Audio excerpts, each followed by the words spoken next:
Hello बच्चा लोग, क्या हाल चाल। बढ़िया। देखिए, आज स्टार्ट किया जाएगा वनस्पति विज्ञान, वो भी पॉलिटेक्निक। जो हम एग्ज़ाम देने जा रहे हैं पॉलिटेक्निक का, ये आपका देखिए, ये आप पॉलिटेक्निक का जो एग्ज़ाम देने जा रहे हैं उसके लिए बहुत ही इम्पोर्टेंट पोर्शन है। यानी ये वनस्पति विज्ञान जिसे हम बोटनी बोलते हैं, ठीक है। इससे आपका 25 क्वेश्चन आने वाला है। कितना? 25 क्वेश्चन। और इसी का जूलॉजी वाला पार्ट जिसे हम कहते हैं जंतु विज्ञान कहते हैं, जूलॉजी वाला पार्ट से 25 क्वेश्चन इससे आने वाला है, ठीक। यूपी पॉलिटेक्निक 2022, ठीक है। इससे ये इतना पोर्शन पूछने वाला है। अब इसी के स्टार्ट किए हैं। ये देखिए, वनस्पति विज्ञान। अब आपको इसमें से यहाँ से पढ़ाना स्टार्ट करेंगे, मगर इससे पहले तो हम क्या करते हैं, थोड़ा सा वनस्पति विज्ञान के बारे में थोड़ा सा पढ़ लेते हैं, ठीक। वनस्पति विज्ञान क्या होता है? जब वनस्पति विज्ञान किसे कहते हैं?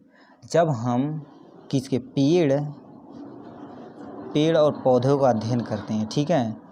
पेड़ पौधों का अध्ययन क्या कहलाता है बाबू? पेड़ पौधों का अध्ययन, ये आपका वनस्पति विज्ञान कहलाता है। इसके जो फादर हैं, यदि कोई पूछे फादर आप वनस्पति विज्ञान, तो इसके हैं थियोफ्रिस्ट जी, ठीक। कौन? थियोफ्रिस्ट, दोबारा बता रहे हैं, ठीक। अब देखिए, स्टार्ट किया जाएगा वनस्पति विज्ञान, और इसमें हमारा पहले से हम बता चुके हैं कितने कितने चैप्टर हमें पढ़ना है, ठीक है। तब देखिए, ये पहला हमारा साइटोलॉजी, अब जिसे हम कोशिका विज्ञान कहते हैं। अब जान ही रहे हैं साइटोलॉजी किसे कहते हैं, जब हम सेल का अध्ययन करते हैं, ठीक है। सेल का अध्ययन किसका अध्ययन करते हैं बाबू? ये पूछा है यहाँ से बार बार। इससे हम क्यों दिखा रहे हैं? क्योंकि आप बढ़िया से नोट बनाइए और एकदम बढ़िया तरीके से, झकास तरीके से नोट बना के उसे पढ़िए, ठीक। देखिए, साइटोलॉजी जब किसकी स्टडी की जाती है? सेल की स्टडी की जाती है, ठीक है। यानी साइंस ऑफ सेल को हम साइटोलॉजी बोलते हैं, ठीक। ये आपका साइटो मतलब क्या होता है बाबू? ये इसका मतलब सेल होता है, और लॉगी मतलब क्या होता है? स्टडी होता है। जब सेल की स्टडी की जाती है तो इसे क्या कहते हैं? साइटोलॉजी कहते हैं। तो वही हमसे दिया कोशिका विज्ञान। देख समझ रहे हैं, साइटो मतलब ये सेल है, और लाइजो मतलब क्या होता है? स्टडी, यानी विज्ञान के बारे में हम जब यानी साइटोलॉजी के यानी सेल के बारे में पढ़ते हैं उसे हम साइटोलॉजी कहते हैं, ठीक। अब देखिए, इसी को हम पढ़ेंगे। पहला पॉइंट क्या दिया? कोशिका, यानी लैटिन शब्द सेलुला, जिसका मतलब होता है एक छोटा कमरा। जीव द्रव्य के संगठित द्रव्यमान ऑर्गेनाइज्ड मास से बनी संरचनात्मक वह तथा जैविक क्रियाओं की इकाई है। जीव द्रव्य सुरक्षात्मक एवं चयनात्मक पारगम कला से घिरी होती है। कहने का मतलब ये क्या बता रहे हैं हमारे, इन्होंने क्या कह दिया? देखिए, ये आपके पास, हमारे पास इन्होंने बोला है सेल, यानी कोशिका मतलब सेल। इन्होंने कहा कि क्या क्या पूछा? लैटिन शब्द मतलब क्या होता है? सेलुला से लिएगा, जिसका मतलब रूम। यानी इन्होंने रूम, जैसे ये ऐसे जस्ट लाइक ये छोटा रूम बनाया था, ठीक। ये इसका मतलब यही है। यानी जो ये दिया गया है संरचनात्मक किसी जीव के, जैसे आपको यहाँ से कोई छोटा, ये आपको सपोज ये मान लेते हैं आपको घर बनाना है, ठीक है। घर बनाना है, ये आप घर बना दिए। ये आपका खिड़की वाला पोर्शन, ये आपका दरवाज़ा वाला पोर्शन। तो इसे यदि आपको बनाना है तो क्या चाहिए आपको? ईंट चाहिए कि नहीं? ईंट चाहिए, बालू चाहिए। ये बताओ, इससे हम क्या करेंगे? ईंट से हम दीवार बनाएंगे। दीवार बना दिए, दीवार बनाए, दीवार से हमारा क्या पूरा, उसके बाद हम छत लगाएंगे ऊपर इसके, उसके बाद हमारा क्या टोटल ये बन जाएगा, एक बढ़िया घर बन जाएगा। तो ये बताओ, वही हमसे कहा है, क्या पूछा? देखो, बनी संरचनात्मक इकाई। ये देखो, जो घर बना है ना, इसी के संरचना के लिए, ये संरचनात्मक इकाई बनाने के लिए ये छोटी इकाई की ज़रूरत ही पड़ी है ना। तो यही हमसे पूछ रहा संरचनात्मक एवं जैविक क्रिया क्या होती है? जो बायोलॉजिकल प्रोसेस होता है वो जैविक क्रिया कहलाती है। तो उसे हम क्या बोलते हैं? सेल बोलते हैं। अब देखिए, एक जीवधारी यानी एक कोशिका वाले जीवधारी एक कोशिकी कहलाते हैं। जैसे ऐसा ऑर्गेनिज्म यानी ऐसा जीवधारी जिसके पास केवल एक सिंगल सेल हो, यानी सिंगल सेल हो तो उसे हम क्या बोलेंगे, एक कोशिकीय जीव, जिसे प्रोटोजोआ और जीवाणु होता है। ठीक, यहाँ से ये और उसी को देखिए दोबारा बता रहे हैं। एक से अधिक कोशिका से बनी जीवधारी को बहुकोशिकी कहलाते हैं। जैसे हम सब लोग जंतु हो गया, कोई हम सब लोग मनुष्य हो गए, वही पूछा है। और कभी कभी कोशिका रहित जीवधारी अकोशिकी कहलाते हैं, जैसे वायरस, प्रेजेंट टाइम में कोरोना वायरस है। ठीक है, देखते ये कहने का मतलब क्या होता है, यूनिसेलुलर क्या होता है, यूनिसेलुलर। ठीक है, यूनिसेलुलर क्या होता है, यूनि मतलब क्या होता है बाबू, एक। ऐसा ऑर्गेनाइजेशन यानी ऐसा ऑर्गेनिज्म जो केवल एक सेल से बना हो, तो उसे हम क्या बोलेंगे, उसके बोलेंगे यूनिसेलुलर। जिसे यहाँ पर दिया है एक कोशिकी, यहाँ से देखिए क्या दिया, एक कोशिकी। एक कोशिकी में क्या होता है, देखिए वही इसी को हम, यानी इसकी हिंदी है, एक मतलब क्या होता है, सिंगल, एक है। और कोशिका मतलब क्या होता है, ये सेल है जो एक सेल से मिलकर केवल बना हो, तो उसे हम एक कोशिकी कहते हैं। इसका एग्जाम्पल क्या क्या बता दिए, प्रोटोजोआ और जीवाणु है। ठीक है, अब कभी कभी क्या होता है मल्टी सेलुलर यानी बहुकोशिकी। बहु मतलब क्या होता है, कोशिकी। ठीक है, बहुकोशिकी क्या होता है, बहुत मतलब क्या होता है, बहु मतलब क्या होता है बाबू, ज़्यादा। ठीक, बहु मतलब ज़्यादा, कोशिका मतलब फिर सेल तो ही होता है। जब बहुत सारे मिलकर यानी बहुत सारे सेल मिलकर किसी ऑर्गेनिज्म को बनाते हैं तो उसे हम क्या कहते हैं, बहुकोशिकी कहते हैं। ठीक, इसका एग्जांपल जैसे हम सब लोग हैं यानी ह्यूमन बीइंग को क्या कहते हैं, बहुकोशिकी बोलते हैं। जंतु, कोई अदर जंतु हो गया, प्लांट हो गया जिसे हम पेड़ बोलते हैं। ठीक है, ये पेड़, ये सब सारे क्या हो गए, ये बहुकोशिकी के अंतर्गत आते हैं। कभी कभी कुछ होते हैं ऐसे ऑर्गेनिज्म, उनके पास एक भी सेल नहीं होता। देखिए क्या दिया है, कोशिका रहित, इसके पास कोशिका नहीं होती। जैसे वायरस, यानी वायरस क्या होता है, यानी वायरस ले लेते हैं। ठीक है, वायरस ये क्या होता है, लिविंग, यानी न तो ये जीवित है, लिविंग एंड नॉन लिविंग, यानी लिविंग एंड नॉन लिविंग की कड़ी मानी जाती है। ठीक है, link between living and non living के बीच के, सजीव और निर्जीव के बीच की कड़ी मानी जाती है, जिसे हम क्या कहते हैं, वायरस कहते हैं। अब कोई पूछे वायरस किसे कहते हैं, जो सजीव और तथा निर्जीव के बीच की कड़ी मानी जाती है उसे क्या कहते हैं, वायरस कहते हैं। ठीक है, अब दूसरा लाइन हम पढ़ते हैं। कोशिका विज्ञान यानी साइटोलॉजी, सूक्ष्मदर्शी के द्वारा कोशिका की संरचना एवं कारकी का अध्ययन कोशिका विज्ञान कहलाता है। अभी देखिए क्या पूछा, ये साइटोलॉजी दिया था ना, तो इसी साइटोलॉजी की डिफिनेशन दिया। कोई पूछेगा साइटोलॉजी क्या है तो कैसे बताएंगे, साइटोलॉजी क्या बताएंगे, देखिए दोबारा बताएं। सूक्ष्मदर्शी के द्वारा कोशिका की संरचना, यदि कोई सेल है तो सूक्ष्मदर्शी के द्वारा ही देख पाएंगे, ऐसे थोड़ी हम नहीं देख पाएंगे। ठीक है, उसे हम देख नहीं पाएंगे, नग्न आँखों से नहीं देख पाएंगे। उसकी संरचना यानी कैसा उसका ढंग है, यानी स्ट्रक्चर है तो उसे हम संरचना बोलते हैं। एवं कारकी का अध्ययन कोशिका विज्ञान कहलाता है, यानी उसका कार्य क्या है, पूरा अध्ययन यदि करेंगे तो उसे हम क्या कहेंगे, कोशिका विज्ञान कहते हैं। अब दूसरा क्या पूछा पॉइंट, कोशिका जीव विज्ञान, जिसे हम सेल बायोलॉजी बोलते हैं। कोशिका की संरचना यानी उसकी संरचना कैसी है, स्ट्रक्चर कैसा है, कार्य, वृद्धि, जैव रसायन एवं कारकी का अध्ययन कोशिका विज्ञान कहलाता है। जैसे दोबारा बता रहे हैं इसे, कोशिका की संरचना और कार्य हो गया, और उसकी वृद्धि यानी कितना तेज वो डेवलपमेंट कर रहा है। जैव रसायन, उसके अंदर क्या क्या कंपोनेंट है, यानी कौन सा केमिकल है, कौन सा एंजाइम है, उसके बारे में पढ़ेंगे तो हम जैव रसायन को होते हैं। कारकी का अध्ययन हम क्या बोलते हैं, कोशिका जीव विज्ञान कहते हैं। अब ये तीसरा यानी पांचवा पॉइंट है। रॉबर्ट हुक 1665 में सर्वप्रथम प्रिमिटिव यानी क्या होता है, यानी सर्वप्रथम आदि यानी पहले टाइम सूक्ष्मदर्शी के द्वारा कार्क के पतले टुकड़े में शहद के छत्ते के समान विन्यास देखा। उन्होंने उसका नाम क्या दिया, कोशिका रख दिया। कहने का मतलब देखिए, हमारे यहाँ को रॉबर्ट हुक क्या बात है, 1665 में इन्होंने सेल को क्या पूछे, अभी हनीकॉम्ब मधुमक्खी के छत्ते की तरह, ऐसे मधुमक्खी की छत्ती की तरह स्ट्रक्चर देखा था। ठीक, यहाँ से दूसरा है। ठीक है, इन्होंने इसका स्ट्रक्चर देखा था तो इन्होंने क्या बोल दिया, ये देखिए क्या बोलते हैं, प्रिमिटिव यानी कार्क के टुकड़े शहद के छत्ते के समान विन्यास देखा तो इन्होंने इसको क्या कर दिया था, सेल। यदि एक्चुअली देखा जाए तो यानी जो रॉबर्ट हुक जी हैं, इन्होंने क्या देखा था 1665 में, यानी हनीकॉम्ब लाइक स्ट्रक्चर, यानी जो मधुमक्खी के छत्ते के समान इन्होंने संरचना देखा था, जिसको इन्होंने क्या कर दिया था, सेल कर दिया था। यदि एक्चुअली देखा जाए तो इन्होंने किसकी खोज की थी, नॉन लिविंग, यानी ये मृत कोशिका की खोज की थी पहली बार। ये नॉन लिविंग है, ठीक है, ये नॉन लिविंग। उसके बाद क्या पूछा है, अब आए सेल थ्योरी के बारे में। सेल थ्योरी के बारे में कुछ यदि पूछेगा, सेल थ्योरी किसने दिए थे, तो दो वैज्ञानिक हैं। एक मैथियस शिल्डन, जो जर्मन बोटनिस्ट यानी वनस्पति विज्ञान के जनक हैं, ठीक है, वनस्पति विज्ञान में काम करते थे सन 1838 में, तथा थियोडर स्वान नामक वैज्ञानिक, ये प्राणी विज्ञान है, 1839 में कोशिका सिद्धांत दिया, जिसे हम सेल थ्योरी प्रतिपादित किया। इनके अनुसार इन्होंने, अब कोई पूछेगा सेल थ्योरी किसे कहते हैं, तो सेल थ्योरी किसने दिया था, सेल थ्योरी शिल्डन और स्वान नामक, ये यदि नहीं यार, यानी स्लाइडन एन स्वान नामक वैज्ञानिक, ध्यान से क्या सेल थ्योरी दिया था, ठीक।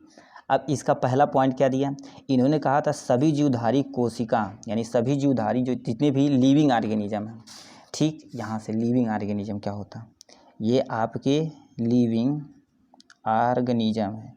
जितने लिविंग ऑर्गेनिज्म किससे मिलकर बने हुए हैं, ये लिविंग ऑर्गेनिज्म है किसी न किसी अपने ही सेल से मिल, आप देखो उनके उत्पाद से ही मिलकर बने होते हैं। जैसे यहाँ पर एक सेल है, तो यहाँ से यदि डिवाइड होगा तो एक दूसरा सेल बनाएगा, ठीक है, ये एक सेल है तो दूसरा सेल बनाएगा। तो इन्होंने ये पहला, यानी ये पहला, और दूसरा इन्होंने क्या कह दिया था, कोशिका जीवन की मूल इकाई है। यदि लिविंग ऑर्गेनिज्म है तो उसका बेसिक यूनिट, सबसे छोटा यूनिट, बेसिक यूनिट क्या है, बेसिक यूनिट आपकी मानी जाती है सेल ही मानी जाती है, बेसिक यूनिट सेल होती है, ठीक, ये बेसिक यूनिट सेल ही होती है। अब यहाँ से देखिए दोबारा हम इसे पूरा बता रहे हैं, ठीक, यानी कोशिका, जिसका मतलब होता है एक छोटा कक्ष, ये संरचनात्मक तथा जैविक क्रिया की मूल इकाई मानी जाती है, ठीक। अब ये क्या होता है, कोशिका सुरक्षात्मक एवं चयनात्मक पारगम झिल्ली द्वारा, पारगम झिल्ली मतलब प्लाज्मा मेम्ब्रेन के द्वारा घिरी होती है, ठीक है।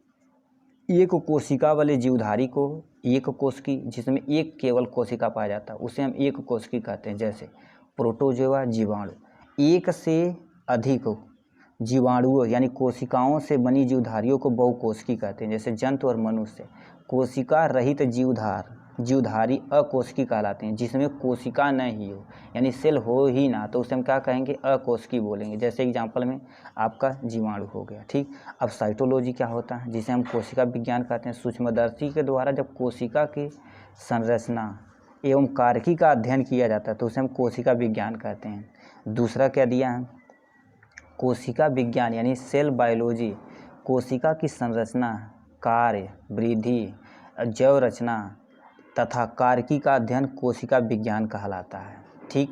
अब रॉबर्ट हुक आए 1665 में, पहली बार इन्होंने सेल की खोज की थी, वो भी कौन सा, नॉन लिविंग सेल की खोज की थी, ठीक। यदि एक्चुअली देखा जाए लिविंग सेल की डिस्कवरी किसने की थी, एंटोन लुइवनहॉक नामक वैज्ञानिक ने पहली बार लिविंग सेल की खोज की थी, ठीक। अब देखो स्लाइडन और स्वान नामक वैज्ञानिक ने 1839 में सेल थ्योरी यानी कोशिका सिद्धांत दिया। इनके अनुसार क्या दिया, सभी जीवधारी कोशिका तथा उनके उत्पादों से ही मिलकर बने होते हैं, ठीक। अब देखिए कोशिका जीवन का मूल इकाई है, यानी कहने का मतलब, यानी कोई कोश यानी कोई एनिमल है, यानी कोई जीव है, उसका जीव इकाई क्या है, कोशिका ही है, ठीक। अब देखिए यहाँ से पादप जंतु यानी डिफरेंशिएटेड बिटवीन प्लांट सेल और एनिमल सेल के बारे में डिफरेंस पढ़ा जाएगा, ठीक है। पहला क्या दिया, पादप एवं जंतु विज्ञान में अंतर, इसे स्टेप बाय स्टेप देखिए। पहला इन्होंने कहा था पादप कोशिका में सेल वॉल पाया जाता है, यानी कोशिका भित्ति उपस्थित होती है और हम सब लोगों में अनुपस्थित होती है, परंतु कार्बोहाइड्रेट की बहुलता वाले परिक्षेत्र में कोशिका खोल तथा ग्लाइकोकैलिक्स उपस्थित होता है। यानी समझ से सिंपल सा है, यानी हम सब लोगों में सेल वॉल नहीं पाया जाता, जो जंतु कोशिका होती है उसमें सेल वॉल नहीं पाया जाता, ठीक। अब देखिए क्या दिया, यहाँ से दूसरा पॉइंट दिया है, एक बड़ी केंद्रक यानी सेंट्रल वैक्यूल होता है प्लांट सेल में। देखिए वैक्यूल क्या होता है, ये आपका मान लेते हैं एक छोटा सा सेल है, ठीक है, इसमें ये प्लांट सेल है, प्लांट सेल और ये आपका मान लेते हैं एनिमल सेल है, ठीक। मगर इसमें जो वैक्यूल होता है जो वाटर को कंटेन करता है इसमें बड़ा होता है और न्यूक्लियस कहाँ रहता है बाबू, पेरीफेरी कहीं साइड में चिपका हुआ रहता है। और हम सब लोगों में सेंटर में क्या होता है, ये बीच में है, ये बीच में आपका ये न्यूक्लियस है, ये आपका वैक्यूल है, इसमें ये न्यूक्लियस है। जैसे ये बताइए, यदि बहुत ज़्यादा यहाँ पर एक घर है मान लेते हैं, ठीक है, एक घर है, एक आदमी यहाँ पर चोमू आदमी खड़े हुए हैं और हट्ठे कट्ठे कम से कम 10 आदमी खड़े हुए हैं, तो बताओ ये कहीं बीच में रहेंगे कि नहीं, कहाँ रहेंगे, कहीं यानी किनारे में सिपटे रहेंगे।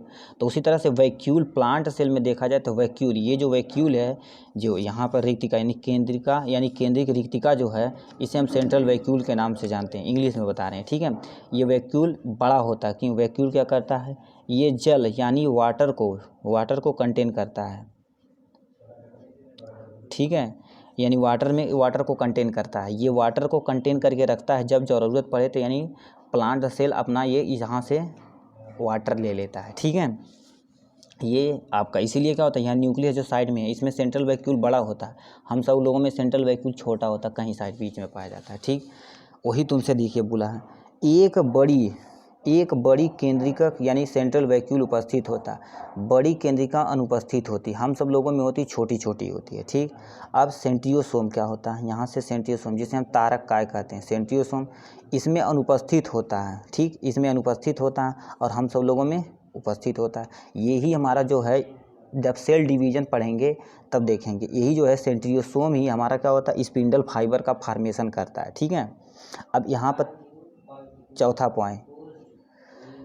पॉइंट क्या दिया है, लवक यानी प्लास्टिड उपस्थित होता है। प्लास्टिड क्यों उपस्थित होता है, देखिए ये आपका एक छोटा सा मान लेते हैं लीफ है, ठीक है, ये आपका छोटा सा लीफ है, एकदम बढ़िया क्वालिटी से बना देते हैं, ठीक। ये आपका एक मान लेते हैं लीफ है, ये आपका एक यहाँ से ये स्टेम से अटैच है, ठीक, स्टेम से अटैच है, तो इसमें हमारा प्लास्टिड होता है जिसे हम क्या कहते हैं। अब कोई पूछे पत्तियाँ क्यों हरी होती हैं, तो इसके अंदर क्या होता है बाबू, क्लोरोफिल नामक पिगमेंट होता है, इसीलिए क्या होता है। अब क्लोरोफिल बहुत तरह से हो सकते हैं, इसीलिए केवल क्लोरोफिल लिखे हैं, ठीक है, क्लोरोफिल होता है इसीलिए हमारी पत्तियां हरी होती हैं, ठीक। अब वही जो प्लास्टिड पूछा, प्लास्टिड ऐसा यानी प्लास्टिड होता है लवण जो उपस्थित होता है केवल प्लांट सेल में, ये भोजन के निर्माण में हेल्प करता है, ये लीफ के अंदर ही पाया जाता है, ठीक। अब लीफ को यदि किचन ऑफ सेल बोलते हैं, यानी प्लांट सेल में किचन कहाँ पर है, लीफ के अंदर है, ठीक है।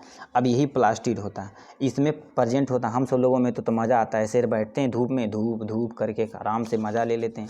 जैसे ये चोमू आदमी है, यहाँ से तो बढ़िया से चोमू आदमी ये बना देते हैं, ठीक है, यहाँ से एक चोमू आदमी यहाँ हो गए। अब यदि इनके पास प्लास्टिड होता तो क्या करते हैं, आराम से धूप में बैठते हैं, टंगरी देखिए टेढ़ी हो गई है, तो यहाँ से सनलाइट है, तो यहाँ से सनलाइट आती और आराम से क्या कर लेते हैं, अपना भोजन बना लेते हैं। तो यही हमारे सब लोगों में प्लास्टिड हम सब लोगों में नहीं होता है, ठीक है, प्लास्टिड हम सब लोगों में प्रेजेंट नहीं होता, प्लांट सेल में मगर प्लास्टिड पाया जाता है, ठीक है। अब वही तुमसे क्या पूछा, दूसरा पॉइंट क्या पूछा, संचित भोजन, यानी जो हम यहाँ पे ये प्लास्टिड भोजन बनाया है किसके फॉर्म में स्टोरेज किया, संचित भोजन प्रायः मड़ यानी स्टार्च के फॉर्म में। अब मड़ क्या होता है, वसा के रूप में होता है तथा ग्लाइकोजन वसा के रूप में होता है। हम सब लोग यदि प्लांट सेल यानी जंतु सेल में बात की जाए तो जो भोजन को स्टोरेज करते हैं, जैसे आपके घर में कोई बक्स है, पैसा कमा के लाया जाता है तो कहीं तो डाला जाता है, स्टोरेज किया जाता है। उसी तरह से सपोज ये प्लांट है, प्लांट सेल में भोजन कहाँ इकट्ठा होता है, स्टार्च के, पैसे ये देखो करिए, स्टार्च के फॉर्म में यानी मड़, यानी जो मंड बोलते हैं, जैसे चावल वो पसावन खाएं कि नहीं गाँव में, तो ये आप एक छोटा सा से भगोना लीजिएगा, ये भगोना बना देते हैं, ठीक है, भगोना बना दिए तो इसमें आप क्या डालिएगा, राइस यानी चावल डाल दीजिएगा, इसमें चावल डाल दीजिएगा, चावल डाल दिए तो यहाँ से पानी से यदि उबलेगा तो यानी जब क्या होता है, जब पानी उबलेगा तो इसमें चावल डालिएगा तो कुछ समय के बाद क्या देखिए ऊपर ऐसे यानी क्या होता है, ये यानी म्यूकस टाइप यानी चिपचिपा पदार्थ ऊपर आ जाता है, वही स्टार्च होता है यानी मंड होता है, वहाँ पसावन के फार्म में आप खा सकते हैं उसे, ठीक। और क्या पूछा, ये वसा यानी जो फैट, हम वसा में क्या क्या आ सकता है, वसा कहते हैं ज़्यादा यानी घी खाओगे तो चर्बी हो जाएगी, ठीक है, चर्बी आना तो बहुत ख़राब चीज़ है। तो देखिए वसा क्या होता है, जैसे हमारा आयल हो गया, और हमारा जितना भी हम घी खाते हैं, ठीक, घी खाते हैं, ये सब वसा के अंतर्गत आता है। ये इसके फॉर्म में स्टोरेज किया रहता है। अब ग्लाइकोजन ये हम सब लोगों में जंतु सेल में ग्लाइकोजन तथा वसा के रूप में एकत्रित होता है। जैसे यहाँ से हम देखो बताते हैं, ये हमारा आइसोफेगस है, ये हमारा यानी क्या होता है, पेट है, यहीं पर हमारा लीवर होता है। लीवर में जो फूड यानी स्टोरेज किया जाता है, ग्लाइकोजन के फॉर्म में स्टोरेज किया जाता है। अब ग्लाइकोजन के फॉर्म में क्यों स्टोरेज किया जाता है? ग्लाइकोजन के फॉर्म में इसलिए स्टोरेज किया जाता है। आज जैसे हम सब लोग हैं तो बताओ क्या होता है, हमेशा थोड़ी ना खाते रहते हैं। चिड़िया देखो क्या दिया, यदि बर्ड्स है, बर्ड्स देखो कंटिन्यू चुगती दाना चुगती ही रहती है। क्यों? क्योंकि इसके पास जो लीवर है, ग्लाइकोजन पर्याप्त मात्रा में स्टोरेज नहीं है। मगर हम सब लोगों की बात देखा जाए तो हम सब लोगों में लीवर में ग्लाइकोजन प्रेजेंट होता है, ठीक है, प्रेजेंट होता है। अब जैसे आप मैच खेलने गए, कहीं मैच खेलने गए, ऐसा थोड़ी नहीं एक छक्का मारे तो तुरंत कहेंगे और जा 2 रोटी खा के आ रहे हैं, फिर आए एक ओवर किए, फिर कहेंगे जाए अभी 2 रोटी खा के आ रहे हैं। नहीं, क्यों? क्योंकि ये ग्लाइकोजन में हमारे अंदर ग्लाइकोजन यानी जो भोजन है, देखो कर दिया, प्राय भोजन जो भोजन होता है ग्लाइकोजन के फॉर्म में स्टोरेज करके लीवर में रख दिया जाता है। जब ज़रूरत पड़ती है तो लीवर उठा के दे देता है, तो ये अपना शरीर उस पर काम करता है। तो ये था हमारा बाबू प्लांट और एनिमल सेल में पूरा अंतर। दोबारा यहाँ से एक बार बता रहे हैं, कोशिका यानी पादप कोशिका में सेल वॉल पाया जाता है, हम सब लोगों में सेल वॉल नहीं पाया जाता है, ठीक है। अब इसमें एक बड़ी रिक्तिका यानी सेंट्रल वैक्यूल प्रेजेंट होता है। वही बता दिए सेंट्रल वैक्यूल क्या होता है। ये वाटर को कंटेन करता है, यानी वाटर जो होता है इसमें कंटेन करने का काम करता है, मगर हम सब लोगों में अनुपस्थित होता है, मगर बहुत स्मॉल नंबर में होता है, ठीक। अब तारक का, जिसे हम सेंट्रियोसोम कहते हैं, तो ये क्या होता है, इसमें अनुपस्थित होता है, हम सब लोगों में उपस्थित होता है। अब यहाँ से दूसरा यानी प्लास्टिड हो गया। प्लास्टिड जो हमारा प्लास्टिड होता है, ये सनलाइट से क्या करता है, एनर्जी को एब्जॉर्ब करके अपना भोजन बनाता है। वो भी लीफ में अपना काम कर लेता है। तो इसमें प्रेजेंट होता है, प्लांट में प्रेजेंट, हम सब लोगों में प्रेजेंट होता है तो मज़ा ही रहता है, ठीक। अनुपस्थित होता है। अब देखो करिए, संचित भोजन प्रायः मड तथा वसा के रूप में होता है। Mud starch. अब देखो करिए, आप स्टार्च का टेस्ट कैसे कर सकते हैं, टेस्ट ऑफ स्टार्च ये आप कर लीजिएगा, यहीं बता देते हैं, ठीक है। ऐसे ये एक आप आलू यानी पोटैटो लीजिएगा, ठीक है, ये पोटैटो मान लेते हैं, इसे स्लाइड कर दीजिएगा, यानी पतला 2 भागों में काट लीजिएगा। ये काट लिए और ये काट लिए, टोटल काट लिए, तो यानी दोनों ऐसे जो काटे हैं तो इस पर क्या डालिएगा, आयोडीन, ठीक है, आयोडीन डालिएगा। यदि आयोडीन नहीं मिल रहा है तो आपको आयोडीन तो मिलेगा ही नहीं, तो आप डालिएगा जो आपके घर में नॉर्मल साल्ट है, तो उसमें आयोडीन युक्त नमक होता नहीं कि आयोडीन युक्त नमक खाइएगा, नहीं तो हमें ग्वाइटस रोग हो जाएगा, यानी घेघा रोग हो जाएगा, ठीक। इस पर आप अप्लाई करिएगा, यानी इस पर 2-4 ऐसे, यानी इतना नमक लेना, ऐसे से भुरभुरा देना, ठीक है। भुरभुरा दिए तो यानी कुछ समय के बाद इसे कहीं कोने में फेंक देना। 1 दिन के बाद 2 दिन के बाद देखेंगे क्या हो जाएगा, इसके ऊपर ऐसे ये जो है लेयर, ये जो वाइट था, वाइट से क्या हो जाएगा, वाइट नहीं हल्का ब्राउन कलर था, वो किस कलर का हो जाएगा, डार्क ब्लू हो जाएगा या पूरा ब्लैक हो जाएगा, ठीक। ये आपका यदि इससे पता चल, यानी ये जब डार्क ब्लू हो गया तो इससे क्या पता चलता है, हमारा जो फूड आइटम क्या है, पोटैटो, उसमें हमारा क्या स्टार्च प्रेजेंट है। एक एक्सपेरिमेंट कर सकते हैं, ठीक। उसके बाद हमें पूछा है प्रोकैरियोटिक और यूकैरियोटिक सेल में अंतर, ठीक। अब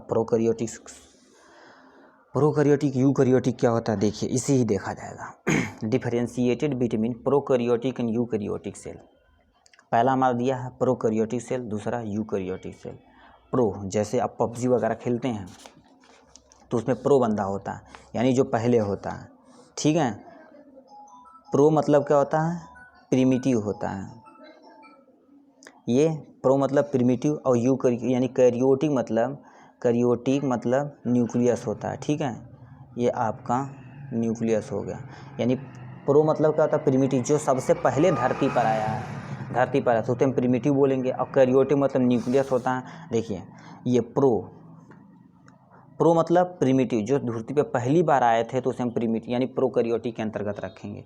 अब इसी का कैरियोन मतलब क्या होता है, न्यूक्लियस, यानी जब किससे हम ये पूरा जो हो रहा है, ये चेतन नामक वैज्ञानिक का पूछे प्रोकैरियोटिक यूकैरियोटिक किसने दिया था, तो एक चेतन नामक वैज्ञानिक थे, तो इन्होंने क्लासीफाई किया था, टर्म दिया था प्रोकैरियोटिक और यूकैरियोटिक में टर्म दिया था, ठीक है। अब देखिए इसी को हम पढ़ेंगे। प्रोकैरियोटिक का एग्जाम्पल हमारा जीवाणु है, विषाणु है, यानी नीली हरी शैवाल है। अब यूकैरियोटिक में क्या होता है, यू मतलब क्या होता है वेल, जिसमें न्यूक्लियस वेल डेवलप हो तो उसे हम क्या कहेंगे, यूकैरियोटिक बोलेंगे। जैसे पौधा हो गया, जंतु हो गया, जैसे हम सब लोग प्रेजेंट हैं और सामने आपके पेड़ है, ये सारी चीज़ें, ठीक है। अब यहाँ से पहला पॉइंट क्या दिया, प्रकृति में सरल तथा प्रकृति में सरल तथा आदि के रूप में पाए जाते हैं, यानी ये जो होते हैं चाहे जहाँ पा सकते हैं, यानी ये क्या होता है सुविकसित, यानी ये सरल रूप में पाए जाते हैं, यानी जीवाणु होता है सिंपल से पाए जाते हैं, और हम सब लोग सुविकसित यानी वेल डेवलप है ना, और प्रकृति में जटिल रूप में पाए जाते हैं। ये हम सब लोगों, ये सब तो सरल रूप में पाए जाते हैं, हम सब लोग जटिल रूप में पाए जाते हैं। इसमें देखते हैं संगठित केंद्रक उपस्थित होता है, यानी जो अनुपस्थित होता है केंद्रक, न्यूक्लियस जो होता है इसके अंदर वो अनुपस्थित होता है, इसमें संगठित केंद्रक उपस्थित होता है। अब क्या कहते हैं, इसमें केंद्रक कला तथा केंद्रिका उपस्थित नहीं होती। अब केंद्रक कला और केंद्रिका इसमें उपस्थित नहीं होती है, इसमें केंद्रक कला और केंद्रिका उपस्थित होती है। डीएनए नग्न आँखों से, यानी डीएनए इसमें नग्न होता है, हिस्टोन से संबंधित नहीं होता है। देखिए ये डीएनए है, अब डीएनए क्या होता है, डीएनए का फुल नेम पता होना चाहिए, डीएनए और आरएनए। ये डीएनए क्या होता है, डी ऑक्सी राइबो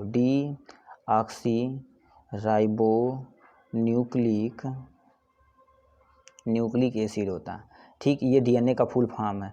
तो यहाँ क्या होता है, राइबो न्यूक्लिक एसिड, ये वाला सेम है, ऐसे सेम टू सेम उतार दीजिएगा, ठीक। ये डीएनए और आरएनए का फुल नेम है। वही तुमसे क्या पूछा, डीएनए नग्न होता है, इसमें हिस्टोन प्रोटीन नहीं होता। डीएनए प्रोकैरियोटिक में देखा जाए तो हमारा नग्न होता है, इसमें हिस्टोन प्रोटीन नहीं देखने को मिलता है, ठीक है। मगर इसमें हम यूकैरियोटिक में देखा जाए तो यूकैरियोटिक में डीएनए हिस्टोन प्रोटीन के साथ उपस्थित होता है, इसमें नहीं होता, इसमें उपस्थित होता है, ठीक। अब क्या दिया यहाँ से, माइटोकांड्रिया गॉल्गी बॉडी, तारक काय एवं अंतःप्रदत्त जालिका अनुपस्थित होती है। माइटोकांड्रिया जो पावर हाउस शब्द है सेल होता है, ये एंडोप्लाज्मिक रेटिकुलम हो गया, गॉल्गी बॉडी हो गया, ये सब इसमें अनुपस्थित होती हैं। मगर इसमें सारी, यानी जितने भी सेल के अंदर जितने भी सेल ऑर्गेनेल हैं वो आपके क्या होते हैं, उपस्थित होते हैं, ठीक है। अब यानी प्रोटीन संश्लेषण केवल कोशिका द्रव्य में होता है, ठीक। कोशिका द्रव्य क्या होता है, जैसे आपके सेल द्रव्य मतलब क्या होता है, पानी, और कोशिका के जितने, यानी कोशिका के अंदर जितने भी पानी हैं उसे हम कोशिका द्रव्य बोलेंगे, ठीक। यानी साइटो मतलब सेल, और प्लाज्म मतलब लिक्विड, यानी सेल के अंदर जितना भी लिक्विड है उसे क्या कहेंगे, साइटोप्लाज्म, जिसे हम कोशिका द्रव्य कहते हैं। ये प्रोटीन संश्लेषण सारा इसी पानी के अंतर्गत होता है। मगर हम सब लोगों में प्रोटीन संश्लेषण के लिए वीआईपी क्या बना दिया गया है, राइबोसोम, जो प्रोटीन फैक्ट्री बोलते हैं, ठीक है, राइबोसोम होता है। ये प्रोटीन संश्लेषण कोशिका द्रव्य माइटोकांड्रिया यानी क्या होता है, लवको जो प्लास्टिक पढ़े उसमें भी प्रेजेंट होता है। अब राइबोसोम कितने तरह के होते हैं, राइबोसोम 2 तरह के होते हैं, ठीक है। एक आपका 70S होता है, एक आपका 80S होता है, ये आपका राइबोसोम होता है, ठीक। जो 70S होता है नॉर्मल, ये नॉर्मल नहीं, हम सब ये केवल प्रोकैरियोटिक में पाया जाता है। और हम सब लोगों में यूकैरियोटिक की बात की जाए तो 70S एज वेल एज, यानी 70S और 80S दोनों पाया जाता है। अब इसके बगल में यस क्या है, यानी 70S मतलब क्या होता है, सब वर्ग यूनिट होती है, सब वर्ग यूनिट होती है, जिसे हम क्या कहते हैं, इसलिए यस जोड़ेगा, सब वर्ग यूनिट होती है। इसमें क्या बोलता है 70S पाया जाता है, और इसमें 80S प्रकार का पाया जाता है। कोशिका भित्ति, यानी जो सेल वॉल पढ़े हैं, सेल वॉल इसमें पतली होती है, इसमें मोटी यानी थिक होती है। अब एक्सेप्ट आप दें, यहाँ आप लिख सकते हैं एक्सेप्ट एनिमल सेल है तो उसमें क्या होता है, एनिमल सेल में हमारा सेल वॉल यानी कोशिका भित्ति नहीं पाई जाती है, ठीक। दोबारा देखिए यहाँ से बता रहे हैं प्रोकैरियोटिक यूकैरियोटिक में अंतर, ठीक। यहाँ से जो पहले प्रोकैरियोटिक और यूकैरियोटिक चेतन नामक वैज्ञानिक इस टर्म को देने वाले हैं, ठीक है। अब प्रो मतलब क्या होता है, प्रिमिटिव, और कैरियन मतलब न्यूक्लियस होता है। अब यूकैरियोटिक में देखा जाए तो हमारा यू मतलब क्या होता है, वेल होता है, कैरियन मतलब समझ रहे हैं, अब न्यूक्लियस होता है। इसका एग्जाम्पल पेड़ और जंतु होता है, और इसका एग्जाम्पल यानी प्रोकैरियोटिक का एग्जाम्पल क्या होता है, जीवाणु है, विषाणु है, नीली हरी शैवाल है, ठीक। अब इसका यहाँ से अंतर, ये आपका पूरा अंतर है। इस दोबारा यदि दोहराने की बात करिए, देखो कर दिया, ये सरल होते हैं मगर ये क्या होता है, सुविकसित होते हैं। संगठित केंद्रक अनुपस्थित होता है, यानी इसमें केंद्रक अनुपस्थित होता है, और इसमें होता है मगर संगठित केंद्रक यानी उपस्थित नहीं होता, इसमें हमारा संगठित केंद्र उपस्थित होता है। तथा केंद्रक कला एवं केंद्रिका उपस्थित होती है, यानी दोनों होता है। केंद्रक कला यानी जो आपका न्यूक्लियस है, कहने का मतलब ये आपका न्यूक्लियस है, यहाँ बता देते हैं। ये आपका एक सपोज मान लेते हैं न्यूक्लियस है तो ये देखिए ये आपका न्यूक्लियस है मान लेते हैं, तो न्यूक्लियस के ऊपर ऐसे कवरिंग होती है जिसे हम क्या कहते हैं न्यूक्लियर मेम्ब्रेन बोलते हैं, ठीक है। अब इसके अंदर भी लिक्विड पाया जाता है, तो यानी न्यूक्लियस के अंदर लिक्विड पाया जाता है तो न्यूक्लियोप्लाज्म बोलेंगे, ठीक। ये जो मेम्ब्रेन होता है यानी ये मेम्ब्रेन, उसे हम क्या कहते हैं केसी, यानी केंद्रक कला मतलब क्या होता है आवरण, ठीक है। मेम्ब्रेन मतलब आवरण होता है। अब वही तुमसे क्या होता है डीएनए नग्न होता है, जिसमें हिस्टोन प्रोटीन नहीं होता। जो डीएनए होता है नग्न होता है, नॉर्मल ऐसा डीएनए से डबल स्टैंडर्ड ऐसे होता है, ठीक, ऐसे एकदम चोमू टाइप में बन गया, कोई दिक्कत नहीं, ऐसे बना दिए, ठीक है। इसके बीच में ऐसे होता है, यानी इसमें एक GCT adenosine, guanine, cytosine, thymine और यूरेसिल, इतना 5 चीज़ होता है। अब वही बताया जाएगा, ठीक, जब सेल डिवीजन पढ़ाया जाएगा तो, ठीक है। अब यहाँ से इसका और ये इसका है, ठीक है। ये था पूरा आपका पहला लेक्चर यानी साइटोलॉजी का। पढ़ाई करते रहिए, ऑल द वेरी बेस्ट।